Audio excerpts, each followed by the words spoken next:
Hello everyone, Ernest അക്കാഡമിയുടെ പുതിയൊരു വീഡിയോയിലേക്ക് എല്ലാവർക്കും സ്വാഗതം. അപ്പോൾ RRBJEE 2025 നോട്ടിഫിക്കേഷൻ വന്നിരിക്കുകയാണ്. നമ്മൾ ഓൾറെഡി അതിൻ്റെ വീഡിയോയും കാര്യങ്ങളൊക്കെ ചെയ്തു കഴിഞ്ഞു. അപ്പോൾ 2570 വേക്കൻസീസുമായിട്ടാണ് ഇത്തവണ RRBJEE നോട്ടിഫിക്കേഷൻ വന്നിരിക്കുന്നത്. അപ്പം നോട്ടിഫിക്കേഷൻ ആക്റ്റീവ് ആയത് 31/10/2025 ലാസ്റ്റ് ഡേറ്റ് എന്ന് പറയുന്നത് 30/11/2025 അതേപോലെ ഫീ പേയ്മെൻറ്റിൻ്റെ ലാസ്റ്റ് ഡേറ്റ് എന്ന് പറയുന്നത് 2/12/2025 മോഡിഫിക്കേഷൻ വിൻഡോ ഓപ്പൺ ആവുന്നത് 3/12/2025 മുതൽ 12/12/2025 വരെയാണ്. അതേപോലെ സ്ക്രൈബിന്റെ ഡീറ്റെയിൽസ് കൊടുക്കേണ്ടത് 13/12/2025 മുതൽ 17/12/2025 വരെയാണ്.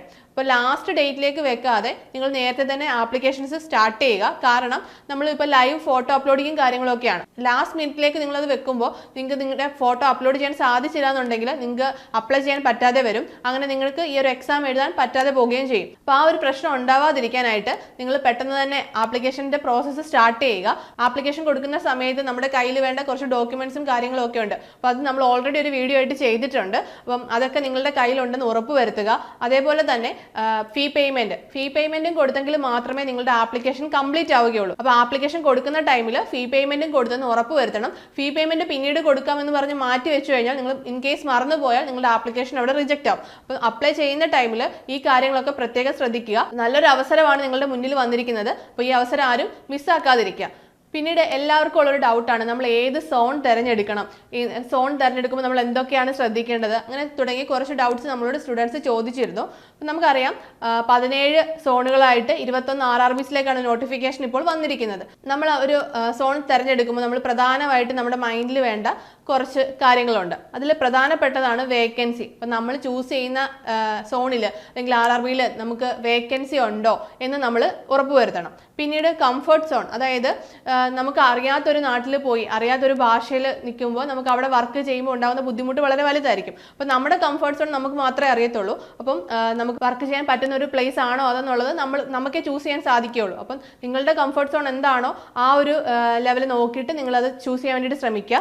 പിന്നീട് ഡിസ്റ്റൻസ് ആണ്. അപ്പം നമുക്ക് ഇൻ കേസ് ഒരു ലീവും കാര്യങ്ങളൊക്കെ കിട്ടുമ്പോൾ നമുക്ക് ഫാമിലിയെ മീറ്റ് ചെയ്യാനുള്ള ഒരു സാഹചര്യം കിട്ടുന്ന രീതിയിലാണ് നിങ്ങളുടെ വർക്ക് പ്ലേസ് എന്നുണ്ടെങ്കിൽ അത് നല്ലൊരു കാര്യമാണ്. അപ്പം ഡിസ്റ്റൻസിൻ്റെ കാര്യവും കൂടി ആ ഒരു സമയത്ത് നമ്മളുടെ മൈൻഡിൽ ഉണ്ടാവണം.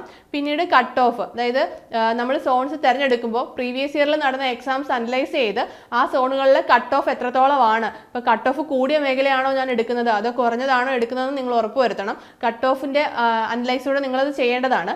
പിന്നീടാണ് കോമ്പറ്റീഷൻ. അപ്പോൾ ഓരോ സോണിലും നമുക്കറിയാം പ്രീവിയസ് ഇയറിലെ എക്സാംസിൻ്റെ അനലൈസ് ചെയ്ത് കഴിഞ്ഞാൽ അവിടുത്തെ കോമ്പറ്റീഷൻ എത്രത്തോളമാണ്, എത്ര പേര് ആ എക്സാമിനായിട്ട് അപ്ലൈ ചെയ്യുന്നു, എത്ര പേര് ആ എക്സാം അറ്റൻഡ് ചെയ്യുന്നു എന്നുള്ള കാര്യങ്ങളൊക്കെ നമുക്കിപ്പോൾ അവൈലബിൾ ആണ്. അപ്പോൾ അതൊക്കെ ഒന്ന് നോക്കിയിട്ട് വേണം നിങ്ങൾ ഇത്രയും കാര്യങ്ങൾ നിങ്ങളുടെ മൈൻഡിൽ ഉണ്ടായിരിക്കണം നിങ്ങളൊരു സോൺ തിരഞ്ഞെടുക്കുമ്പോൾ. അപ്പോൾ നമ്മുടെ ഇത്രയും കാര്യങ്ങൾ നിങ്ങൾ എങ്ങനെയാണോ ചൂസ് ചെയ്യുന്നതെന്നുള്ളത് നിങ്ങൾക്ക് മാത്രമേ അറിയത്തുള്ളൂ. അപ്പോൾ പ്രധാനമായിട്ടും ഒരാൾ ഒരു സോൺ തിരഞ്ഞെടുക്കുമ്പോൾ വേണ്ട പ്രധാനപ്പെട്ട കാര്യങ്ങളാണ് നമ്മളിവിടെ പറഞ്ഞത്. അപ്പോൾ എല്ലാവരും ഇത്രയും കാര്യങ്ങളൊന്ന് ശ്രദ്ധിക്കുക ഒരു സോൺ തിരഞ്ഞെടുക്കുമ്പോൾ. ഇവിടെ നമ്മളൊരു 5 സോൺ വെച്ചിട്ടുണ്ട്. അതായത് ബാംഗ്ലൂർ, ചെന്നൈ, മുംബൈ, സെക്കന്ദരാബാദ്, ട്രിവാൻഡ്രം. നമ്മുടെ വീടിനടുത്തുള്ള ഒരു സോൺ തിരഞ്ഞെടുക്കാൻ പറഞ്ഞു കഴിഞ്ഞാൽ നമ്മൾ ഈ ഒരു 5 സോണിനുള്ളിൽ നമ്മൾ സെലക്ട് ചെയ്യും. അപ്പം വേക്കൻസി ഏറ്റവും കൂടിയ സോണാണ് നിങ്ങൾ ചൂസ് ചെയ്യുന്നതെന്നുണ്ടെങ്കിൽ നമ്മൾ പറയും കൊൽക്കത്തയാണ്. ഇത്തവണ ഏറ്റവും കൂടുതൽ വേക്കൻസി ഉള്ളത് കൊൽക്കത്തയിലാണ്. അപ്പം ഏറ്റവും കൂടുതൽ വേക്കൻസി, എനിക്കൊരു ജോലിയാണ് അത്യാവശ്യം എന്നൊരു ചിന്തിക്കുന്നവരുണ്ട്. ബാക്കി ഫാക്ടേഴ്സ് ഒന്നും എനിക്ക് ബാധകമല്ല എന്ന് ചിന്തിക്കുന്നവരാണെന്നുണ്ടെങ്കിൽ നിങ്ങൾക്ക് കൊൽക്കത്തയിൽ അപ്ലൈ ചെയ്യാം. അല്ല, നമുക്ക് വീടിനടുത്ത് നമ്മൾ ഈ പറഞ്ഞ ഫാക്ടേഴ്സൊക്കെ കൺസിഡർ ചെയ്തിട്ടാണ് നിങ്ങൾ സോൺ തിരഞ്ഞെടുക്കുന്നതെങ്കിൽ നിങ്ങൾക്ക് ഈ 5 സോണിൽ ഏതെങ്കിലും ഒന്ന് സെലക്ട് ചെയ്യാവുന്നതാണ്. അത് നിങ്ങളുടെ പേഴ്സണൽ ചോയ്സ് ആണ്. നിങ്ങൾ കൃത്യമായിട്ട് നോട്ടിഫിക്കേഷൻ നോക്കി നോട്ടിഫിക്കേഷനിൽ എത്ര വേക്കൻസീസ് ഉണ്ട്, നിങ്ങളുടെ കാറ്റഗറിക്ക് എത്ര വേക്കൻസീസ് ഉണ്ട്, അതേപോലെ നിങ്ങൾ അപ്ലൈ ചെയ്യാൻ പോകുന്ന പോസ്റ്റിന് അവിടെ വേക്കൻസി ഉണ്ടോ, അങ്ങനെ എല്ലാം നോക്കിയിട്ട് വേണം നിങ്ങൾ ഒരു സോൺ സെലക്ട് ചെയ്യാൻ വേണ്ടിയിട്ട്.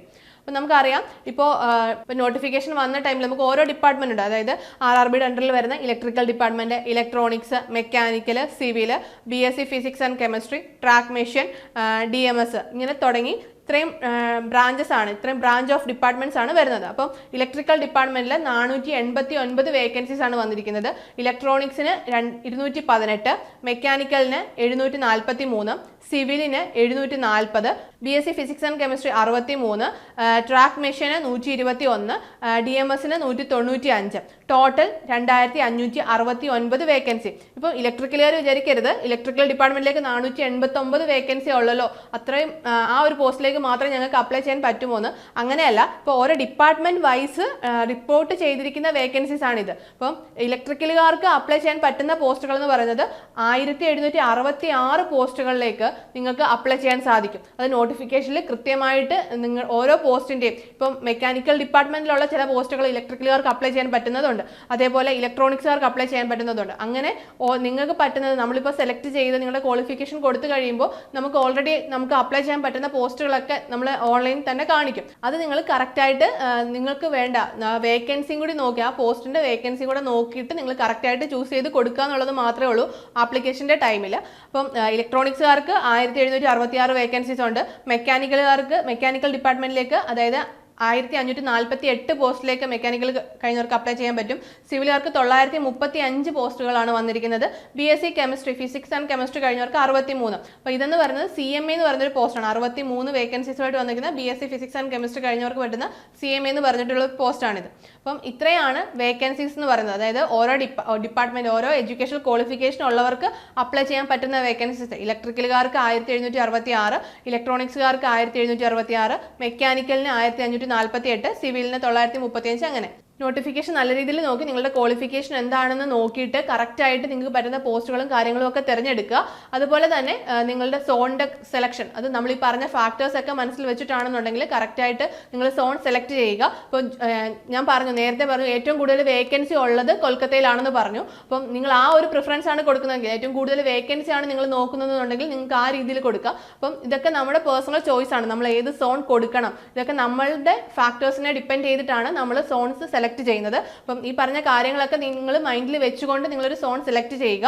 അപ്പോൾ നമുക്കറിയാം ഈ RRB JEE ആദ്യമായിട്ട് എഴുതാൻ പോകുന്ന സ്റ്റുഡൻസ് ഉണ്ടായിരിക്കും. നമുക്കറിയാം CBT 1 എക്സാം ഉണ്ട്, CBT 2 ഉണ്ട്, അതേപോലെ ഡോക്യുമെന്റ് വെരിഫിക്കേഷൻ, പിന്നീട് മെഡിക്കൽ എക്സാമിനേഷൻ. ഇത്രയും പ്രോസസ്സുകളിലൂടെ കടന്നു പോയിട്ടാണ് നിങ്ങൾ ഫൈനൽ റാങ്ക് ലിസ്റ്റിലേക്ക് എത്തുന്നത്. അപ്പം നമുക്ക് CBT 1 CBT 2 ആണ് ഏറ്റവും വലിയ കടമ്പയെന്ന് പറയുന്നത്. നമുക്ക് CBT 1 ക്ലിയർ ആയെങ്കിൽ മാത്രമേ നമുക്ക് CBT 2 എഴുതാൻ സാധിക്കുകയുള്ളൂ.